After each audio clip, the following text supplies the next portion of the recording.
everybody, welcome back to Deciphering My Experience. This is Eric, and I am once again joined by Amaria Sweet, Susan Long, and Frank Emmert. How's everybody doing today? Good. Great. Thanks for having us. No problem. I wanted to jump in. There was a lot of discussion this week about UFO sightings, of course, is a big topic as of late. And I hadn't known that Amaria had witnessed, at the very least, one UFO, to the best of my knowledge. It might even be more. But I wanted to start off with that story. So if you want to jump in there, Amaria, tell me about this UFO you saw. There's actually several that I've seen since 2017, and I think I just never paid attention until, I remembered the TR-3B in North Hollywood, October 15th, 1997. That was trippy. Excuse me, 90, yeah, it was 97. I'm just like, what was that? Anyway, so over at Pocatello, I've done a lot of star watches with my kiddos, some other friends. And we've seen one that was kind of egg-shaped. It reminded me of a Mentos. And at first I thought it was the moon, but then the clouds moved and the moon was over here and the thing was still there and it started getting closer and I got scared and it goes and left. I was like, oh, fuck, oh my God. It was like crazy. Mm-hmm. And then one that was really weird, when was that? I think it was the summer of 2019. And I was just up in Pocatello. I live close to the deep underground base, just right by the FBI. Some people aren't aware that it goes down a minimum of 7 stories, but my ex-husband said there was a lot deeper than that. He didn't have clearance. And so I'm like, we have a dump right there across the street. But it looked kind of like a school of fish almost. Like it moved in unison and it was shaped like an X. But it looked like dragonfly wings that were cropped at the ends because they were squared at the ends. And it tapered in the middle, kind of like an X. I guess I'll have to draw it sometime. But and you're saying this is what the craft looked like or the formation? I don't know if it was a craft or a formation, but I got the impression that it was multiple whatever the hell it was. Okay. And it was kind of just zigzagging in the sky, and it kind of made a fluttering sound. But I'm like, birds don't glow, and they don't do that. And so I'm like, what the? And so, but maybe there's interdimensional stuff that we can't even explain. So who knows? Maybe it was something, schools of fish, birds flock. What if fairies flock? I don't know. We don't know a lot of stuff on the 4D, 5D, these realms that we can really explain right now. Maybe we're learning or maybe it'll come. But yeah, it was just this strange thing. And I'm watching it like, what? And it wasn't bright. It was slightly dim, but it was definitely some sort of light. Mm-hmm. And it just perfectly moved. Like it was just one piece, but many, if that even makes sense. I can follow that. It's a lot of the of the experiences that, from what I'm hearing, it's like they talk about whatever it is that they're looking at seems to transform. There's a transformation that occurs, which I guess makes it challenging to, comprehend or ascertain, I guess, if it's a singular vehicle or a multitude of things in the air. Well, and beside that one, the other one that was strange was, and I've talked to a few people about it, the kids and I were watching, and my sis and her grandkids, and we saw the flash, like, when those light ships just go and they're on.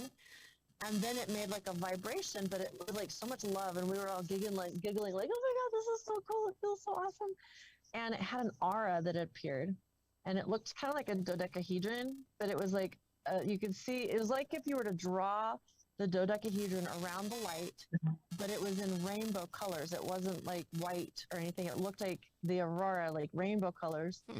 And then it changed frequency, kind of like you'd see, those frequency boards where they put sand or water on it. You can see the different frequency shapes, like the cymatics. Right. And so the frequency slowed and it became a cube, and then it sped up and it had so many points to it that I don't even know what to call it. And then it went back to like the dodec or and then it kind of looked like you could see in the inside almost like I'm trying to think of the word usually, and it comes been working around a lot of jabbed people. Not tetrahedron. Anyway, the two triangles together, you know what I'm talking about. I'm like, brain fart, throw me a bone. but each shape, you could clearly see like somebody drew it out in like 40 in a rainbow glowing pen, like just almost neon colors. And it felt wonderful. And then the other one was the TRG or whichever one that you had posted. I was like, oh, that big giant one. Right, the one that looked like a V. Mm-hmm. And it was when I was still taking care of my second husband. That one I think was about that same summer, because 2019 we saw a ton of activity, and we were looking up towards the northeast, and it was a little darker than it is now. Let's see, it's about almost 9, so I think it was almost 10:30. Still just barely enough light. The sun had just gone down, so you could still see a little dusk. But I could see this V, and I'm looking at it going, what in the crap is that? And then lights came on underneath, just like the pattern. There's like, looked like little triangles and then 2 more dots. And I'm like, what the hell? And then it slowly just moved. There was no sound. And it just was really a slow, deliberate pace. It never flew off really fast. But I didn't feel like it was any kind of alien or non-human ship, because usually whenever I feel the interdimensional, the light ships or anything like that, there's a definite love. Oh my God, it's beautiful. And it feels good. Everyone's giggling and giddy. But this one, it was just like, what the hell is that? So, I mean, that's pretty much the experiences I've had, besides just seeing, the regular light ships blow off, or, things going in the sky. So, like, what about you guys, Susan and Frank? You guys have had some pretty crazy stuff over your house too. I mean, besides the Blackhawks that usually come when we call them out.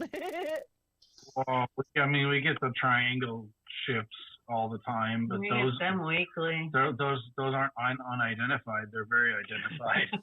Right. We just don't know who's sending It's them. either Lockheed or it's Boeing, or one, all of the above, none of the above. I really don't know. There's so many different manufacturers that put these types of craft together now. It makes me wonder if in like the corporate level, is there like an enterprise rent a TR3B where the corporation's like sharing leases and stuff like that? Like it's Tuesday, Lockheed gets it. Wednesday, Raytheon gets it. Yeah, that's the thing. I had a wonder, and then Thursday was the day we were on the schedule to get hit.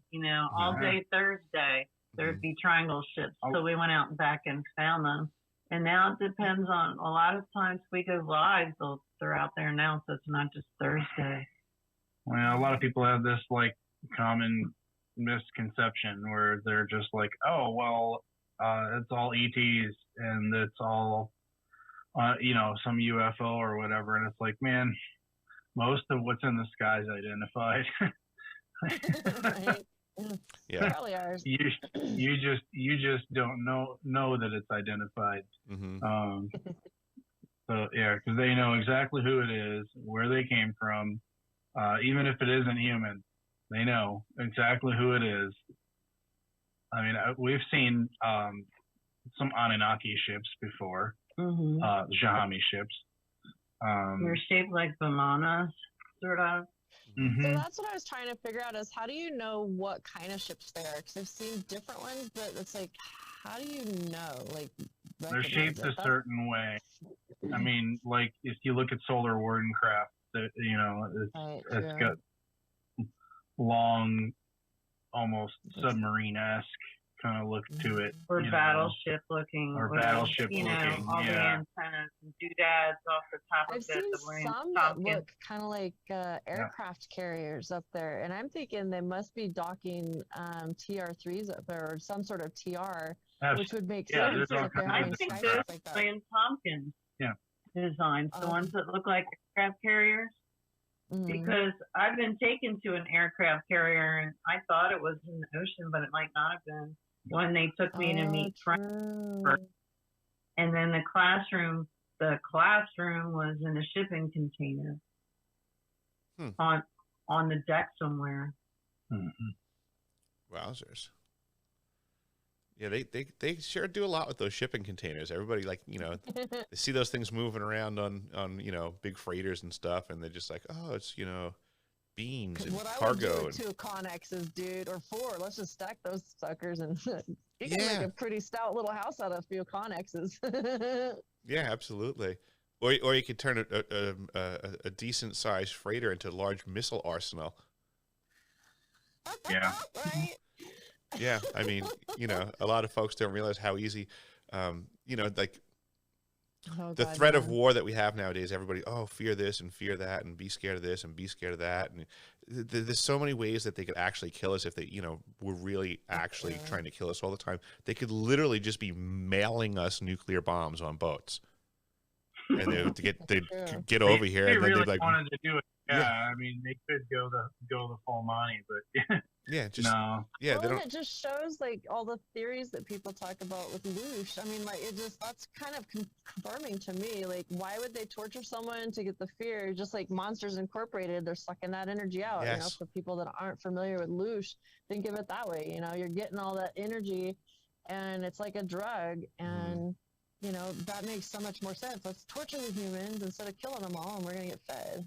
Yeah, I could totally follow that. It's like they're harvesting that fear by just constantly throwing out things like, you know, oh, you know, North Korea is almost able to make missiles that can reach us, and then we're really going to need to be scared, you know? And it's like, oh, they never figured out like to like put it on their submarine fleet. Oh, okay. Right. I guess I'll just wait for them to launch them intercontinentally and be scared every time the news talks about that. They don't allow you to share content when we have it live, does it? What do you mean? It's just a constant. I was going to show you a picture of that one of the triangle ships in the backyard. You should Or be a able to couple share of- anything theoretically, and that is kind of why I'm building the studio, because like I'm learning Yeah. how to share everything I want on my end. So cool. I do like you said, you kind of changed everything around, huh? It's cool. Say that again. Oh, you said you were just shifted your studio around or whatever. Oh, I rewired everything because I Oh, had okay. you know, like just getting everything all set up and functional. There was a lot of, you know, just practical application versus aesthetics. So I kind of went back. I literally disconnected every wire and just started from scratch and was like, all right, we're gonna route things efficiently, appropriately, make things serviceable. It's no longer just like, what's going on? Now it's official. Yeah, so there's That's there's a really lot funny. more tidiness to it, and I can intermingle things because a lot of the gear works differently depending on how you mate the wires and stuff like that. So serviceability and Oh, moving that things makes sense, around yeah. is going to be very advantageous. And I actually did just bring an iPad into the fold. I scored a nice used iPad off of Craigslist. Oh, fun. So now, like theoretically, when you're looking at the screen right now, I could bring up a fourth window and start playing videos or bring up news articles and things like that to discuss as well. That's So- awesome. We're That's going what down- I'm on an iPad. hmm Yeah, I got a nice cheap one on Craigslist. It's, you know, it's an old one, but I mean it's going to do what I need it to do. If it works, right? That's Mhm. awesome. Yeah. I'm excited for your studio. It's really cool. It's coming together. Oh, I can't wait. It's a blast. It's fun. This has been really There's fun. one in there. So now, It's fascinating kind of coming together, like, you know, thinking about the different types of technologies that each one of us have experienced. Well, and even more for me when people are figuring out like exactly what they are. Mhm. That for me means a lot because like I've said in many shows, a lot of it's like pictures to me. And Mhm. so getting with other people that have similar pictures, yet they've got an understanding and like almost like you got the thesaurus behind it. It just makes it so much more fun to dig in and actually look at those mysteries in my head. I don't know about you guys, but I have been getting a lot more folks reaching out to me that are saying that stuff from the conversations we're having, just so you guys are aware too, is triggering stuff for people, and they're coming to conclusions and they're making connections. So I think that's fantastic. That's kind of really why I wanted to do what I was doing, is that purpose. But then in the process of it being the wonderful year of 2020, I started realizing that freedom of speech was going right out the window. So I just started gearing up to go against that, you know. So now, you know, I have this platform, we have this platform, so to say, because I feel like a lot of SSP folks can't really get a foothold anywhere to speak. And it's very challenging to be honest and forthwith, but not bust some algorithm that gets you ganked, you know, after 2 videos. Well, and a lot of them don't realize that, you know, there is a risk when you do come out, you know, and a lot of us have been openly attacked, secretly attacked, psychically attacked, physically. I mean, different sabotages. There's people that have been killed. And so, you know, this isn't something that you want to be like, oh, I want to be popular and do, you know, a lot of us do not like being in the spotlight. Like, I am an INFP. I like my privacy. I recharge by myself, and most of my life I spend by myself. And I get a lot of requests like, I want to be your friend, I want to talk. And, you know, it's nothing against anybody, but you got to think, you know, how it is if you were in that position and there's so many people coming at you. You know, privacy is something that's very important to people. And so, yeah, this isn't a fun thing, but it's something that a lot of us have felt that, you know, it's necessary, because we are going to be the disclosure. We are the disclosure, and it takes a lot of courage. And so, you know, if you're up for it and you've gone through the dark night of the soul, you've had your dark arts training, you know how to shield yourself, you know how to use your abilities, by all means, come on, you know, talk, let's do things. But if not, and you've got little kids or something, or, you know, this is a risk, let's talk in private, you know. And a lot of us are really open, but, you know, like I'm talking to the audience on that, because I definitely have had my share of CPS and the cops. Yeah, because people, you know, you put stuff out there, and then the general public, I mean, first and foremost, it's not like everybody's going to receive everything the way that you intended. Right. You know, so it's like, you know, people try to speak a truth. That's their intention, but it doesn't mean that it gets received correctly. You know, lots of times. Some people can be mean and scary. Yeah, and I mean, unless we forget, there's full blown, you know, contemporarily we call them, you know, polite terms like trolls, and that makes it just seem like some miscellaneous person. But in reality, the fact that trolls exist make it really easy for like COINTELPRO agents to annoy the snots out of you under the guise of just being a troll. Oh my God! You know, speaking of that. I had a text message on Thursday from some woman pretending to find someone or whatever. And then she started like sending me pictures of herself. She's like, I want to go crazy. I'm single, and asking me all these personal questions. And I just was like, you know, I'm not comfortable with this. I feel like you're targeting me for some odd reason. You know what? I cannot find that text anywhere, and I did not delete it. So how in the crap did that happen, and what the crap? So, you know, if you're out there listening, yeah, I'm psychic. I get it. Leave me the fuck alone, dude. Wow. Yeah. So now, Frank and Susan, I didn't quite catch that with the time period for when you guys had first seen something. Oh, man, I've been seeing craft since I was a little kid. Okay. I mean, we're talking, you know, cigar vessel, Tic Tac vessel, TR3 type manta vessels. I've been seeing them since I was at least 3 years old. Okay, so pretty much. And all the way up through my life. And I mean, we get pictures of the triangle outlines where there's a lit up platform underneath in a specific pattern in a triangle craft that's very clearly a triangle craft outside our own backyard. What do you what do you think the closest one has ever been to you? That you saw, like, I mean, we've been inside them. Well, I know that, but I mean, like, but now, do you have dead recollection of it? Like, do you have? I know that sounds like it's a weird question as I was saying it, but I mean, like, not every time is it. Like, a picture of one that I see right out the back window, and you'll see what I'm. Switch me to host so I can show you a picture. Switch you to I'll what? show you how close. Switch us to host and then I can share a picture. It won't let me. Oh, I don't know how to do that stuff. Hold on a second. I don't know. Somehow you go up to participant. I don't function that way. Shoot, how do we do it? I don't know how we did it the other day. Shoot. I don't know how to do it. Yeah, normally I bring in things through hardware and stuff. It's on the Zoom with participants, and then you click on the dots, and it'll drop down participants, and then you could put make host, and then they can share stuff. Either way, I believe what you saw. My curiosity is like sometimes I guess the question is, there are times that you get picked up, but do you have memories where you see a vehicle, it comes all the way over, you board the vehicle, do whatever you get on the vehicle, and get off the vehicle? Do you have those memories?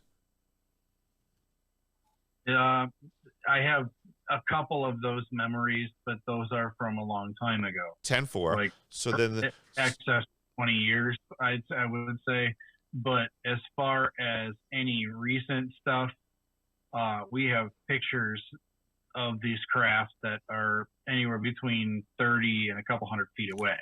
Awesome. That's what I'm getting at. Like, because what I'm trying to get at is like the times they don't pick you up, right? Where you're just standing there and they go by. Like, what's the closest? Overhead. And so that's yeah. I just sent one to your messenger, so you can see there's two ships, right? You can see the frame in the window right in our backyard.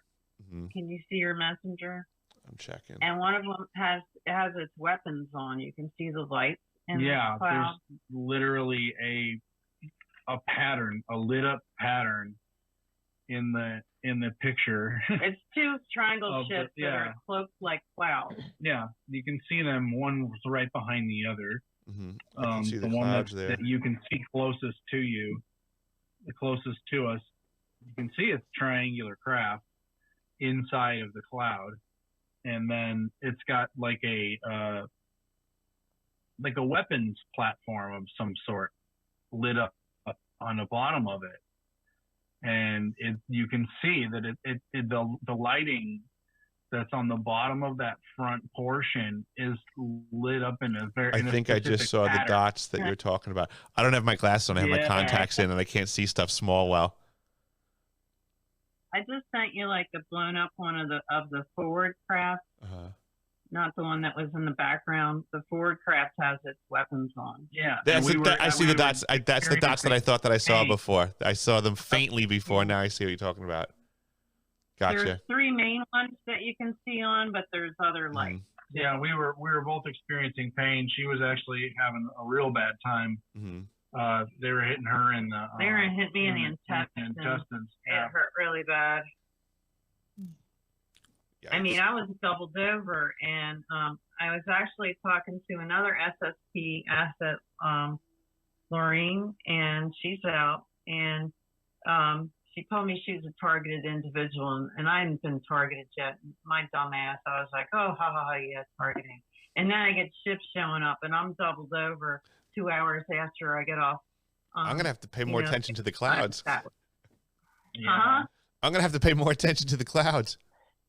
Well, as soon as we're getting a migraine or something, or your stomach starts hurting, or you're feeling nauseous, we go look out back, because there's usually a triangle ship. They're hitting us with some kind of, giving us Savannah syndrome. Yep.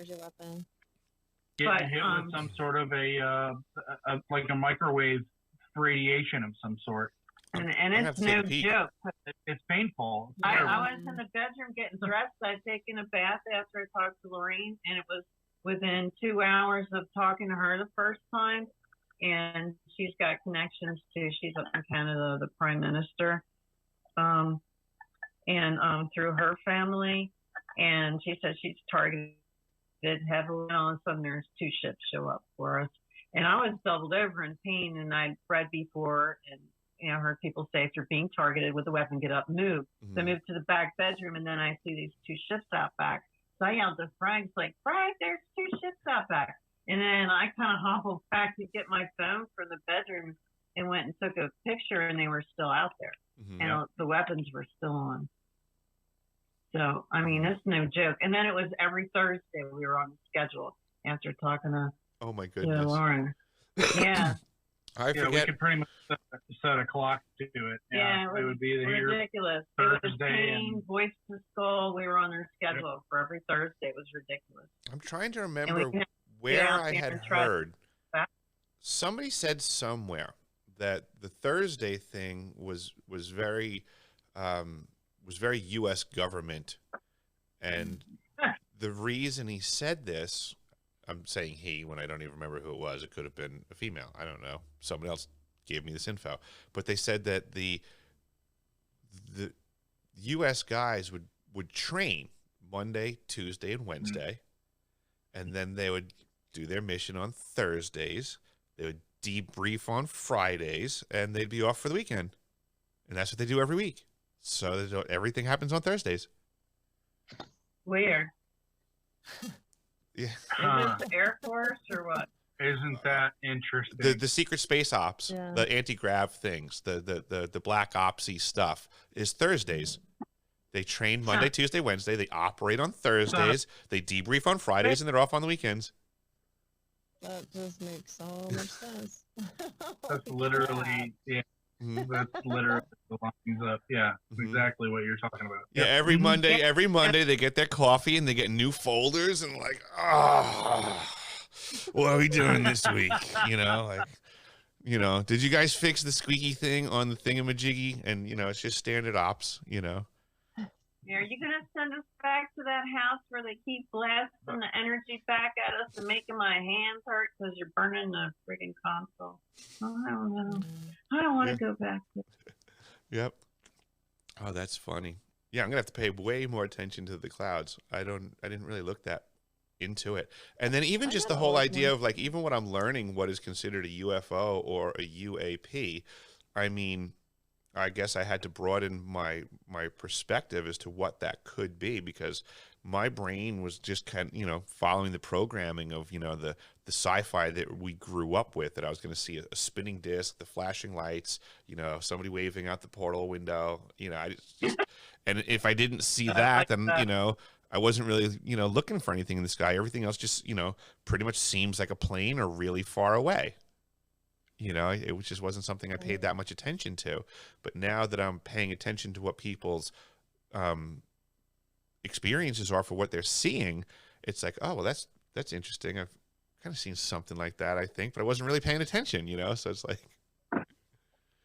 Well, what about, like, depending on how you're raised, like if you're raised like Catholic or whatever, some of these people are having contact with ETs and they think they're angels, but they're actually ETs. Because I can tell you myself, when I've called on archangels, I totally believe that. I've had blue beings show up, and they don't look like the angels I saw in Catholic school.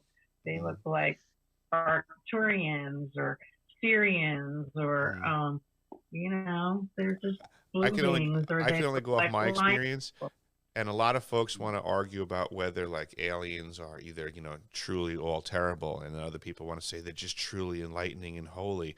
I'm kind of in the middle. My experience is that people are people, or whatever is whatever. You can't paint with a broad brush. There's good ones, there's bad ones. So all I know is there's a lot more factions out there than we were told, which is par for the course, because that just means people lied to us. Go figure. Which means there's bad people, even in our own people. So now we have to thumb our noses at ourselves because we have our own people deceiving us now. But it just is what it is. That there's, there's good species. I shouldn't say this. It takes all kinds. Well, everything's going on out there. Commonly talked about, groups. I'm not gonna name drop on our star families, but there's some of the more commonly ones like, oh, what's my star thing? And it's like everyone's a certain one, or everyone's this other certain one, and I'm just like, dude, it's not always those two, and they're not gonna most save species you. Protect themselves. They have means to protect themselves. So it's just everybody's different, and God, it makes me wonder. Trillions of star systems are there. It makes me wonder how we rate here on Earth. If we were to look, they're like Neanderthals. But like in as so far as like how detrimental we are to ourselves still. Like if there's a way to rate your species on some sort of a scale to, you know, your own, you're so self-destructive to yourselves. Like, where do we rate on that? And then Well, what and if you think about other our species brain, are out there? how slow we mature. Because like it takes 75 years to get the brain fully mature, and you get a 25, a 50, and a 75 on like a big boost or download.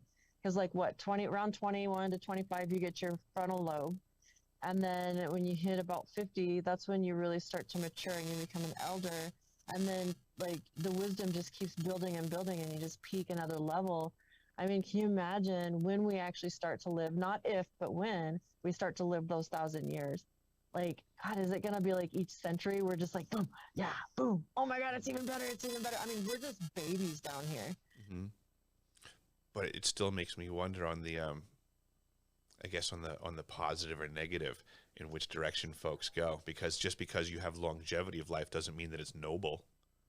True. You know, we can have sinister folks for generations. Like, well, think about this whole, like the whole time displacement concept with you know, every SST asset.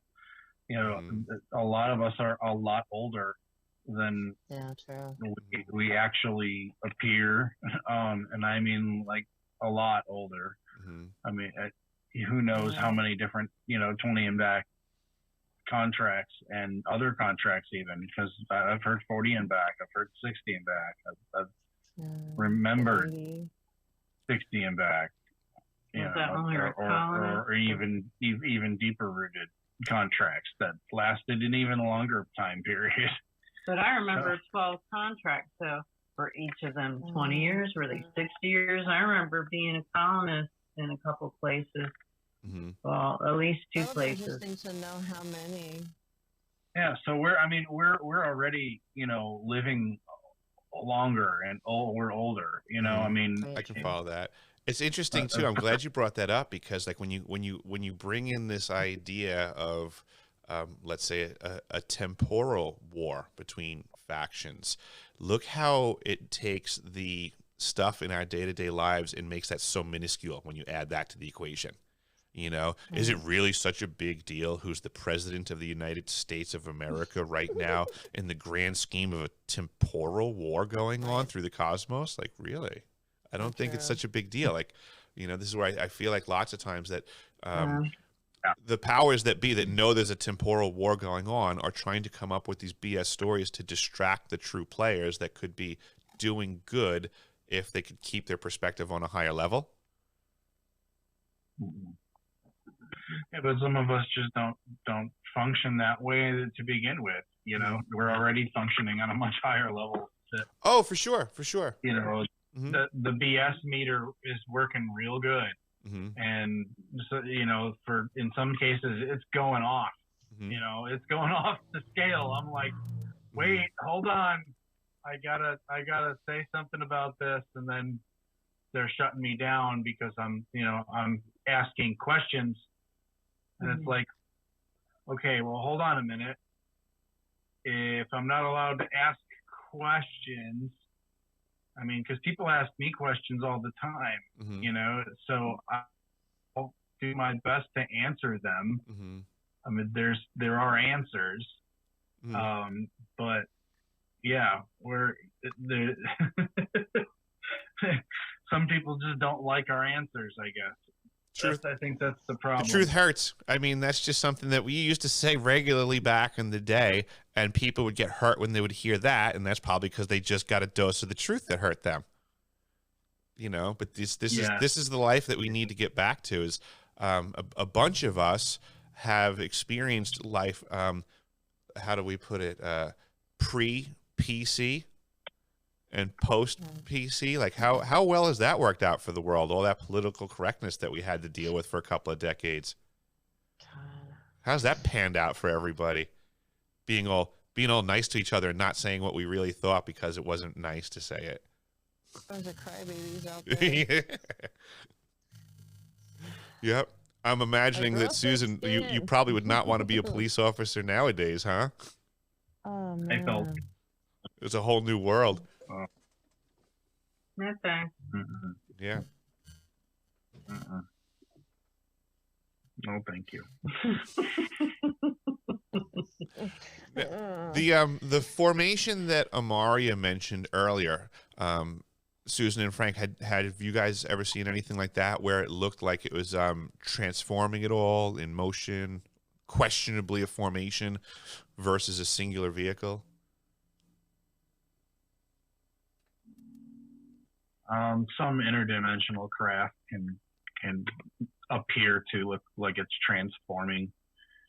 It's not. It's just that it's going through different dimensional shifts into different densities. Like a portal, do you think? Yeah.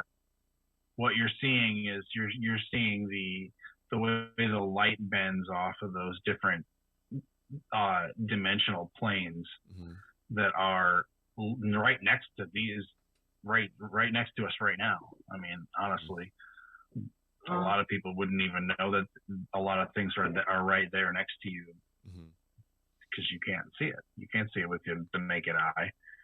I mean, some of us have a little more adept sight. So I mean, when we see things, it's like, well, you know, when we say we see ghosts or beings or entities or whatever, you know, we're seeing them on a different vibrational scale.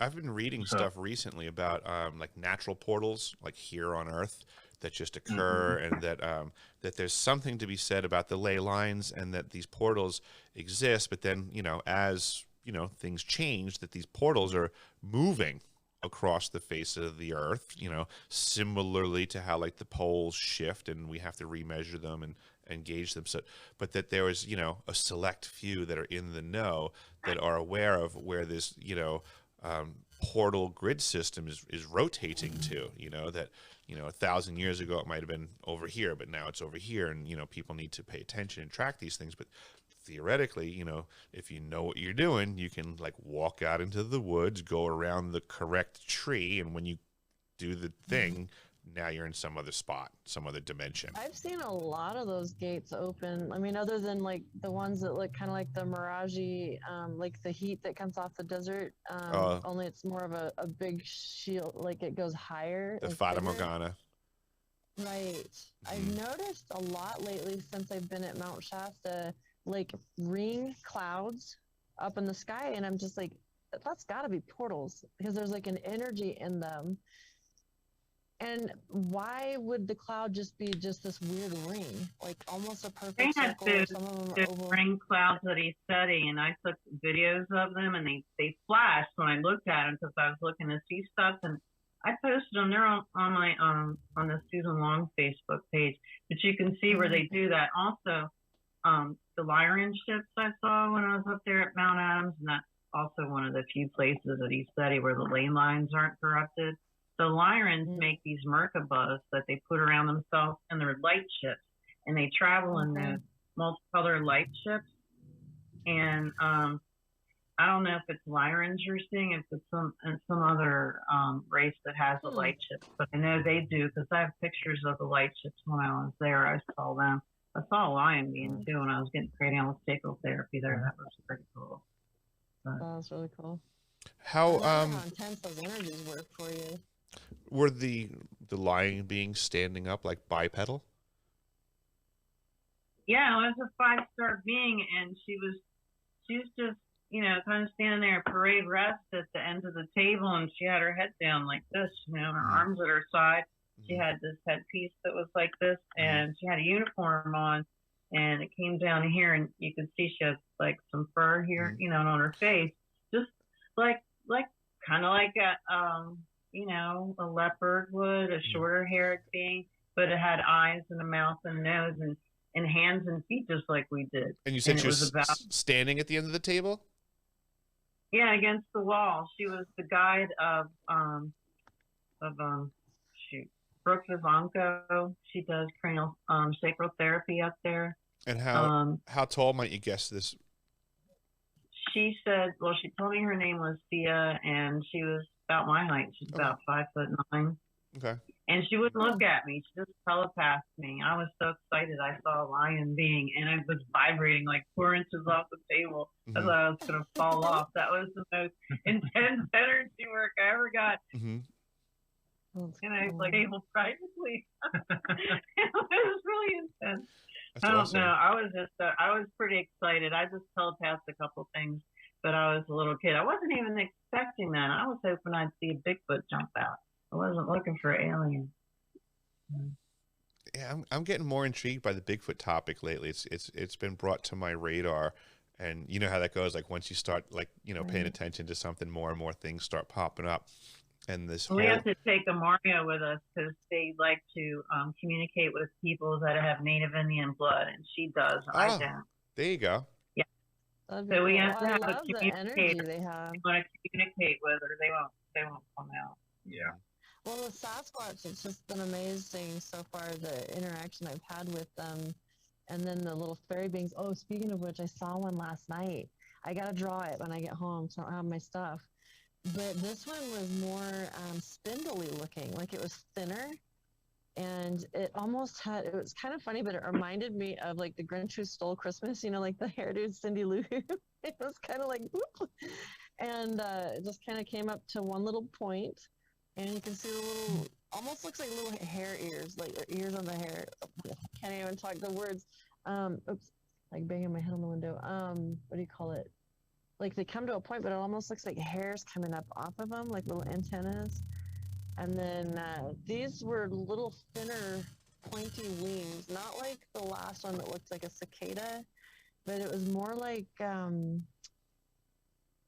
of like Tinkerbell. It's weird to say, but it's kind of like Tinkerbell with the little pointy wings that were thinner. And it was just kind of hovering around. It was probably about 2 inches tall, really thin. And it wasn't glowing, but it just kind of hovered around and took off. So I didn't even know we had them out here. I'm just out in Sandy, Utah, but right now. That's interesting. I don't know that I've ever heard anyone say that they've seen. I don't know that I've ever spoken to someone, I should say. I know a couple of videos I've seen of people saying that they've seen fairies before, but I've never spoken to a person that said it. Oh, okay. That's interesting. Yeah, shoot. I didn't bring my picture, but I'll have to show you next time the one I drew from Mount Shasta. It's kind of cool. It kind of reminded me of, after looking at them now, the hummingbird moths, like the body, like the hummingbird moth. So if anyone out there wants to look those up, and then the face was a little different. Which, I mean, I could DM you the picture that I drew, because I do have the digital copy. I could do that right now.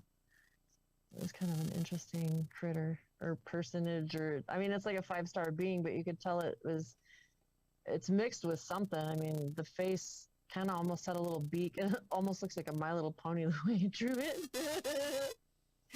I tried. Let's see. I'll just do. I wonder if people see. It seems to me like fairies seem similar in regards to like UFOs, that they're more often seen singularly than in groups. Yeah, that's one thing that I have noticed is whenever I do see them, it's usually they're just by themselves. Excuse me. But they used to glow. They don't glow anymore to me. Like they look like you or I. But before, they used to look like they had an orb around them, like it was blue or gold, or like they looked like they were on fire. But the ones I've been seeing lately, it looks like the little being that was inside of the fire or the orb, but they look more like they're toned down. Or is it that I'm toned up? I mean, I did have a big shift at Shasta. That's when I started seeing them more in like in the flesh type. It's hard to explain, but like it's like in the flesh type thing rather than it being more supernatural, if that even makes sense. Because they don't glow anymore, but I don't know. I mean, I've had some people say your face is turning blue. Like, okay. So does Susan's. I thought that was cool too. Like, there's times when she and I have done some zooms, and like her head up here will turn real purple. It's really cool. I had a guy reach out to me in the comments section of one of the posts where I had that UFO that you were discussing, Amaria, that big L-shaped looking one, or V-shape actually. But he put up photos, renditions. I shouldn't say photos, renditions of what he had seen, and it had like a big red orb in the middle of the V, and he said that it was going like with it, like he didn't look like it was connected. He said it was almost like it was two separate ships, but it was almost like that the orb was like in formation in the middle of the V. The orb was in the middle of it, and they were like running together, so to say, which was intriguing to me because the renditions that he had, to me, it was reminiscent of the flying, flaming orb that I saw at South Pole, and it was like the first time I saw it. I'm like, whoa, what is this guy depicting? You know? So what was it that you think you saw? That, like, explain what is it that you saw, or how was your experience with it? Oh, what I saw at the South Pole was a big, huge, giant flaming ball that was moving from my left, which at the pole was what we would call grid north, and that was our windward side, where the wind was coming from mostly, blowing to grid south. And that was the elevated station faced grid north, and I was walking back to the facility from doing my rounds, and as I had raised my view to try to see, what could be seen, all of a sudden I see this huge flaming ball just ripping across the sky at a furious rate of speed. And I mean, from horizon to horizon is a massive distance there. There's nothing. It's just flat and high elevation. So the speed that this thing was going, the size of it, the big flaming trail, the long smoking trail, and it went across the whole sky without dropping at all. It was a controlled straight path, and it just went from one side and just clear out the other way. It was almost like something like flew right past the earth, really close. It was just how curious, yeah. That's really cool. Mm-hmm. Really cool. And Did you feel like any energies, or I did kind of, because I now that you put it that way, I was just about to say, I felt energized, like I thought I had seen something. Like, granted, in my brain at first I was thinking like it's a meteorite, like, because I thought it was huge. Like, I thought it was like, this is going to be the find of a century, because like I know that the Vatican loves buying meteorites from Antarctica, all over the world technically, but anything that's a meteor thing that strikes in Antarctica, there are people hunting those, and they do make marks, and people do find them, and they're very valuable. It's rare. It's not from Earth, So seeing the size of this thing and just presuming it was going to crash somewhere, I just, like, at first, my first thought was like, wow, I just saw the biggest meteor that's probably ever been recorded. That's got to mean something. And then when I went inside and like started telling folks, they're all like, oh yeah, cool. And then it's like kept walking down the hall. Yeah. I'm always curious about energies just because I'm so sensitive. Like, whenever you saw it, like, emotionally, physically, was there like a magnetic pull or an electricity to it, or maybe an emotion that came up, like a happiness or like anything like that? I'm picturing it in my mind's eye right now, and I'm feeling, it's almost like I'm feeling like my eyes being like sucked to it, like just which makes sense, because I mean, here it was the middle of the South Pole. I'm walking back from a route that I've done. There's a big sensory input deprivation thing going on at the South Pole in the wintertime. So this was like in a way, I mean, you have to understand there was nothing going on. So this is certainly a something. It's a something to an extreme. So it was like, it was a big deal. Like, I feel like my eyes opening up like super zoom lenses to just see this thing going through the sky. So cool. Yeah. Also, now that I think about it, my perspective, my setup, and all of my gear, I had so much headgear on. I'm only looking out of a little slot to see the ground. Your eyes will freeze out of your head. So I had so much headgear on, I would look like a Star Wars character on Hoth. You don't see anything. I'm a weirdo. I look like I'm wrapped up like a mummy, and the way that I do it, there's just a little slot that's actually deep. I have like a thickness of layers on, And so what would have happened when I was looking up, I mean, it's just looking out this crack, and I would have seen this meteor going across. So that's why I feel like my eyes were probably trying to like zoom through the crack. Like, what is that thing, you know? Oh, that makes sense. Okay. Thank you for that perspective. Just, I'm so curious about sensations because I use all of my senses, you know, just that's how I absorb things the best. But that's really, really a fascinating experience. There's another weird thing that happened at South Pole that somebody reached out to me about that I'm trying to figure out a little bit more on. You guys might have some thoughts on this because you're also experiencers. And there was a time that I was at the South Pole where I felt like I was hearing water running, like a babbling brook. And it was a very weird moment. And this other person reached out to me and they were expressing that it was their understanding that that's the noise that they would hear before they would get snatched. Wow. So they were like kind of like letting me know, like, hey, did you know that did that happen to, like, and I was like, whoa, I hadn't thought of that, but most of the memories I have of when I was being taken, it's that feeling of your body's frozen, you can't move, you can't reach out, you can't say anything. It's just everything's in your mind, like you're screaming, God help me. Mm-hmm. And it feels like you're literally paralyzed. And then it's like this energy force, and then you black out and you're dreaming, or they're like, wait, what just happened? Or why did I just have this night terror? And that's what I thought that it was growing up for years and years, were night terrors. Mm-hmm. Till I started listening more to people, and I had a hypnotic regression on one experience. It was when I was married to my first husband, and he was sleeping to my right. I was on my back, and I could hear and feel this vibration sensation, and it felt like something touched my shoulders, and I went ice cold and paralyzed. And I was just crying out in my mind, and this was the first time I realized I could move my body like a marionette without moving my body, if that makes sense. I'm not following that, actually. What do you mean? Okay, so you know how usually when you're moving your muscle, you kind of have that firing, or the thing like, okay, I'm going to pick up my hand and move it, or there's something there that you're actually moving your body, or like you are I'm going to go grab my cup, I'm going to reach it. There's an intent there mm-hmm. of some sort. But instead of actually grabbing the muscle like we would normally to grab something, it's like you're seeing it in your mind, you're paralyzed, but it's almost like you're reaching energetically and flipping your body like you would just doing telekinesis, like throwing something. So it's like I was doing it, but with my mind, not with my autonomic system, if that makes sense.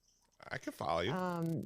Because when you're in that level and they've got you in the like frozen or whatever the crap it is, it's almost like you're not functioning. But this thing, it's like it froze me. I was afraid, and then all of a sudden I threw it, and I saw this portal open up, and there were these two men, and I know who they are now. They were these guards that I've had since I was little, and they had kind of a Romanesque armor on. And the lassos that I have, like there's always people with these lassos. It's like Wonder Woman, only it's not gold, they're crystal indigo. And so it's kind of like if you think of the Lord of the Rings, with the way that the sword glows whenever Frodo gets near the spider, it's kind of like that with more of an indigo edge to it. So I call that crystal indigo. And that's the color of these lassos that we have. And I have this energetic lasso that looks like that I bind things with whenever I'm like, if there's an aggressive being or whatever that's going, and I'm doing interdimensional or astral work, grid work, whatever. And that's when I really started to connect. Oh my God, this is what I'm doing. And these two guys had it, and on this hypnotic regression, that's when I found out it was a gray, and it was dead. And they had it it was just drooped over. And I came out of the hypnosis. I was so shocked. I'm like, oh, that was a gray alien. How in the hell is that real?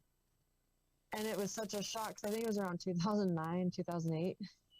And so I was still in that what the crap thing, thinking it was angels and demons according to my religious lens. And then all of a sudden there's aliens. So that one was trippy. But I mean, there was other experiences I had with that, with my divine counterpart who had passed away. He was murdered, but he was there. He comforted me. A couple of dogs I had approached me, and that's when I realized my body was in the bed and I was not. And I was talking with them, and I'm like, what? And he's like, you got to go back. And so it was one of my near-death experiences. But it was so surreal, and just like those kind of experiences that I've had all my life, it's like kind of like baby steps waking me up. I've heard before from folks that say that the Greys are like a worker species of some sort, sort of a subservient android, like almost like they were like manufactured or something. I've even heard people say, but now I'm wondering,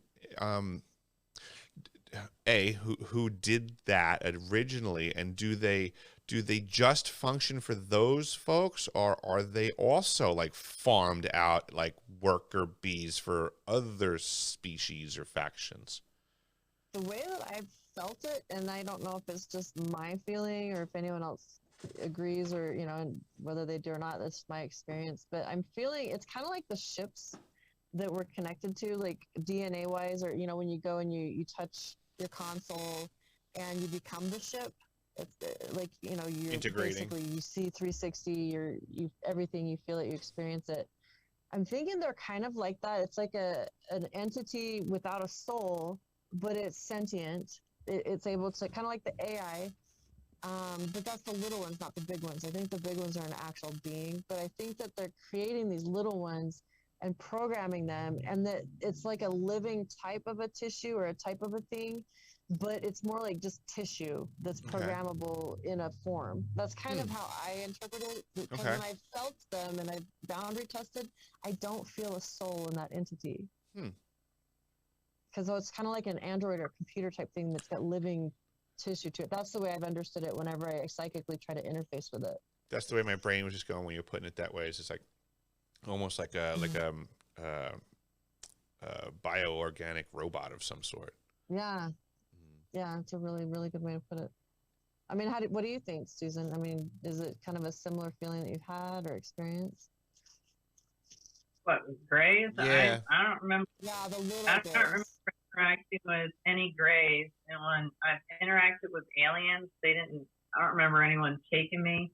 It's been things down here like ESETI where they're telepathing me, or they show up when I'm doing healing work, or I was actually working on somebody who had cancer, and she didn't tell me about this nasty attachment she had, and then she kept interrupting me, and then it gets cut cords, and the thing actually like incepted me, whatever this thing was, and it was weird. It was actually like in my womb, in my uterus. And the thing was trying to hide under my hip bones. It's not funny. It was quite terrifying. And Frank was trying to hit it with energy, and he could feel it. He didn't know what to do.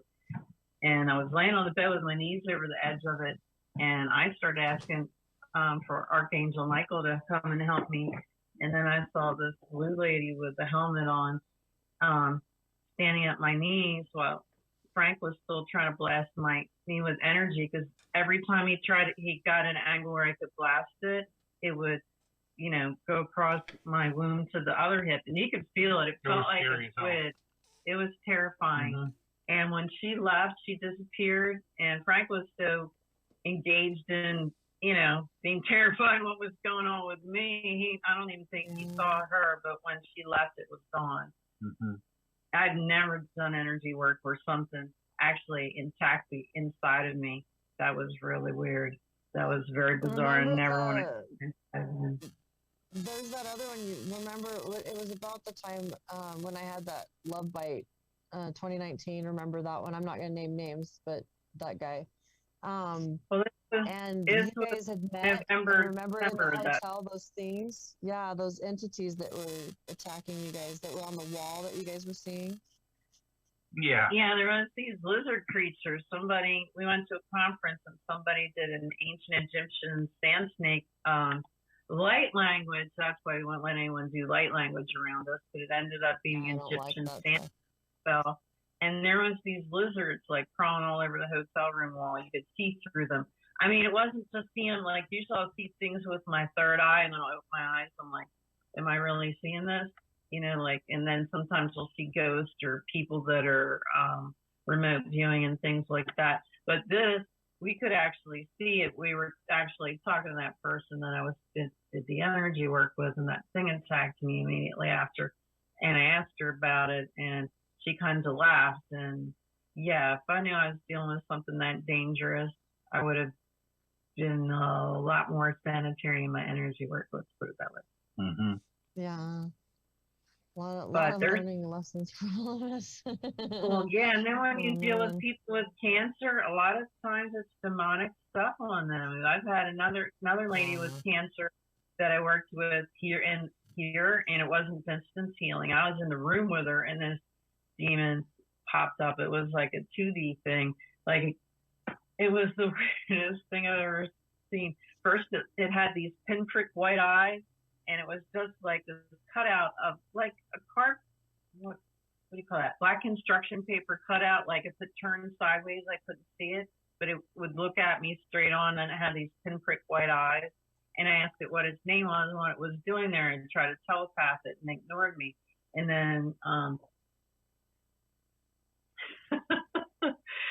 asked again what it was doing there, and it kind of like stomped its foot, and it was just off if I could actually see it, and it said observing, and I, told it had to get lost, so I sent it packing, and lady said she felt a lot better because she did have cancer. Supposedly she's healthy now. See what's going on, but yeah, be very careful when you're doing energy work, because they don't always tell you to prepare for stuff like that. I don't think Lately, I've had to really spend a lot of energy making sure that there's no cords even created when I'm working on people. Because, yeah, I agree. There's a lot of deep stuff out there that's pretty crazy. It's 3 times. I've never heard of anybody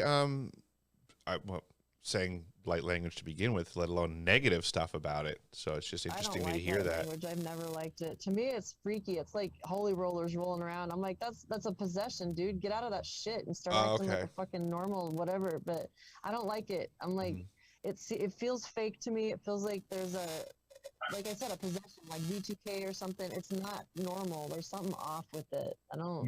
You're channeling from another entity that's speaking through you. Yeah, I'm pretty sure that thing followed us somewhere. That light language was put on us, because I remember coming out of the bathroom that before we saw the lizards on the floor. And a lot of times you can see stuff through like FaceTime with these HD cameras. It makes it a lot more decipherable, I guess is a good word to say, because the person saw it through the video, and we turned around and actually saw it because we were doing a video chat with them.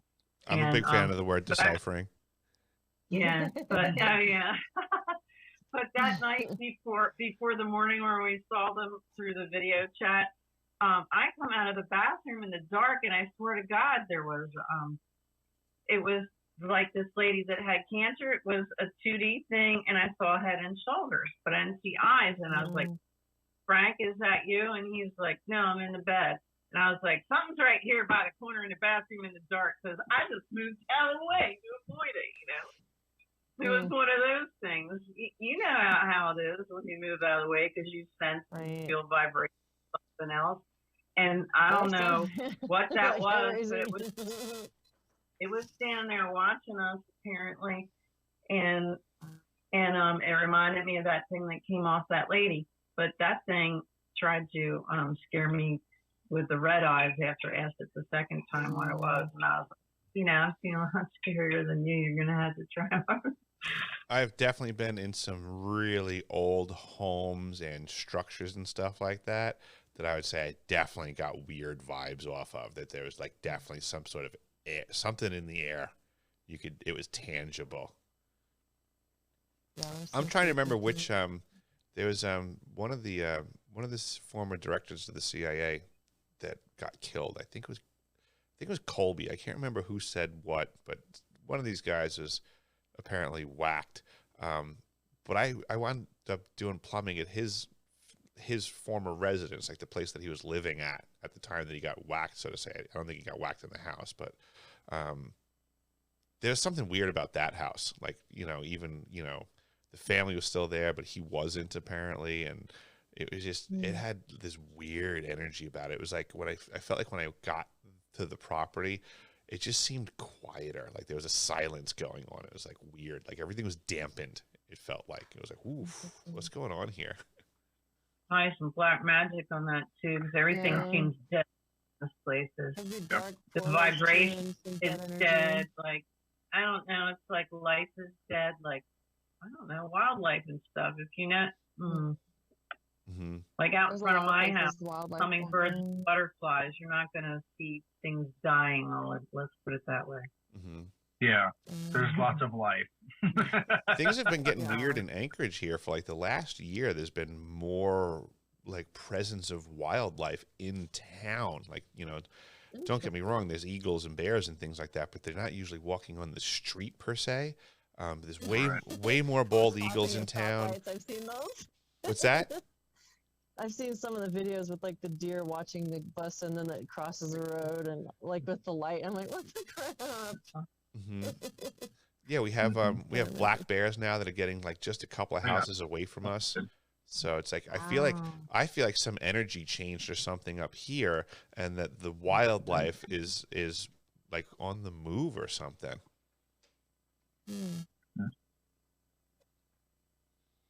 I'm noticing my phone is really low, and I don't have access to my charger. So if it dies, Oh, no worries. I was actually just looking at the clock here too. We passed an hour as well, so I was going to ask you guys if you want to just wrap it up anyhow, but that probably answers it. Yeah, it's getting low. Yeah, no worries, guys. It was a wonderful Sunday evening chat. I really appreciate everybody showing up. Thank you so much, Susan and Frank, for your time. I know you guys were breaking your backs today before you got here, but you're gonna love putting on the second coat tomorrow. Awesome. Oh, those are so gorgeous. Yeah. Awesome. Plenty to do. I got 3 poly coats on there to do yet. I still have more sanding. Awesome. Well, everybody have a great night. Thanks again. And Amaria, before your battery kicks out, tell everyone, was it Soma Fusion? Soma Fusion Network, I think. I'd have to look it up again. Oh, I should memorize it by now. It's pretty bad. But yeah, we do Heart Mind Expressions. I do put it on my YouTube page. I've got a playlist that has the Heart Mind Expressions webcast on there, and I just put anything that we've been on, like stuff that's linked to you guys and Soma Fusion. So nice, awesome. You can get me at the best problem solvers with an S at live.com. Nice. And I just want everybody to go take a look at the website, deciphering.tv. I put up a post recently that discusses mind control on a level that most people have not been in that level of discussion. So take a look, find out what's going on with mind control in the world around you, because you're going to have your mind cracked open. But everybody have a great night. Thanks for coming. Thank you, Eric. You too. Thanks, Susan and Frank. So long, everybody. Yeah. Have a good night, guys.